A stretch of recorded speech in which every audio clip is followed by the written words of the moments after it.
সমগ্র জাতিকে সে নষ্ট করে দিছে। এবং কি কারণে নষ্ট করছে? কারণ শেখ হাসিনাকে তো আপনারা ক্ষমতায় বসান নাই, ক্ষমতায় বসাইছে ভারতের যারা আছে সেই মোদি তারা। এই কারণে তাদের স্বার্থ অনুযায়ী যে আমাদের এই দেশটাকে ধ্বংস করে দাও, আমাদের ইসলাম ব্যবস্থাটাকে ধ্বংস করে দাও। আজকে সেই ভারতের সাথে ইসরায়েল একই সম্পর্ক, যে ইহুদি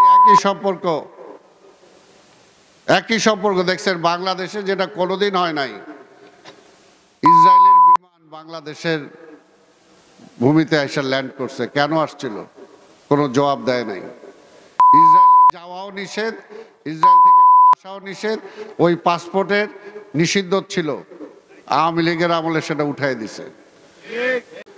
আজকে আমরা যেটা বুঝি যে আমাদের এই বাংলাদেশটা আমরা ধর্মপ্রাণ মুসলমানদের দেশ। যে যত কথাই বলুক, এখানে তার বলে ওই হিন্দু বা অন্য ধর্মের প্রতি আমরা বিদ্বেষী না। বাংলাদেশে তারা সবচেয়ে আরামে আছে, সবচেয়ে আরামে। আমার ভারতে মুসলমান ভাইরাও এত আরামে নাই। কিভাবে সেখানে রক্তের হোলি খেলা। আর তারা বলে এইবার এই 5ই আগস্টের পরে সবচেয়ে আরামে দুর্গাপূজা করছে এবার হিন্দুরা। আমাদের নেতা তারেক রহমান এই বিএনপি সব লোকজনের নির্দেশ দিছে সব দায়িত্ব পালন করতে হবে। অথচ ভারতের ওইখান থেকে তারা প্রচার করলো যে বাংলাদেশে নাকি রক্তের হোলি খেলা হচ্ছে। গত ফ্যাসিবাদকে আমরা বিদায় করেছি, কিন্তু পাশাপাশি বাইতুল মোকাররমের খতিব কেন পালায় গেল? এটা তো একটা প্রশ্ন। সেটা তো উচিত হয় নাই। যে আমাদের ইসলাম ধর্ম একটা শান্তির ধর্ম। আমাদের নেতা নবী করিম সাল্লাল্লাহু আলাইহি ওয়াসাল্লাম সকল ধর্মের কাছে গ্রহণযোগ্য ছিলেন, সকল ধর্মের কাছে। কারণ ইসলাম ধর্মের কাছে সবাই নিশ্চিত থাকে, শান্তিতে থাকে, অন্য ধর্মের কাছে সেটা নাই। তাই আমরা অত কথা বুঝি না। আজকে হুজুর বয়ান করবেন, আমাদের ওয়াজগুলো বন্ধ করে দিছিল বাংলাদেশে ওয়াজ। কারণ ওয়াজ হইলে এই যে আজকে হুজুর এখানে বলবেন এবং তার মধুর সুরে তার বয়ান দিয়ে যে বলবেন, আমাদের প্রত্যেকটার মনের মধ্যে কিন্তু ওনার কথাগুলো হিট করবে।